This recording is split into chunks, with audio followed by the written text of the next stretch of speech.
સુરત શહેરમાં railway station ખાતેથી હર્ષોલ્લાસ સાથે ભગવાન જગન્નાથની રથયાત્રા નીકળી હતી। અષાઢી બીજના દિવસે અમદાવાદમાં 147મી રથયાત્રા પર ભગવાન જગન્નાથ, બહેન સુભદ્રા અને મોટા ભાઈ બલરામ શહેરની નગરચર્યાએ નીકળ્યા હતા।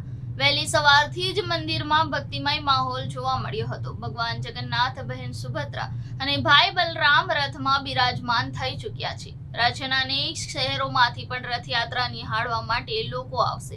દર વર્ષની જેમ આ વર્ષે પણ ભગવાનની નગરચર્યા સમયે રથયાત્રામાં ગજરાજ, અખાડા, ટ્રક અને ભજન મંડળીઓ જોડાયા હતા। ત્યારે સમગ્ર રૂટ પર પોલીસ બંદોબસ્ત ગોઠવવામાં આવ્યો છે।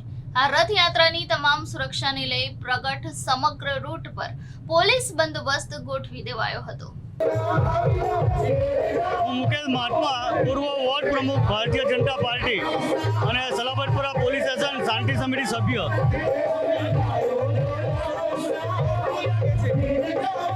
અહીં પરંપરા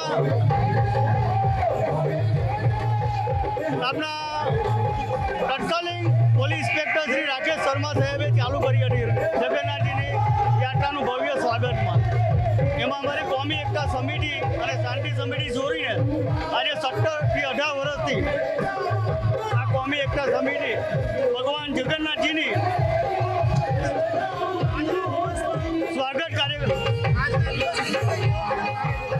આજના આ ભવ્ય જગન્નાથજીની જે ભગવાન સાક્ષાત અહીં પધારેલા છે એવું લાગે છે।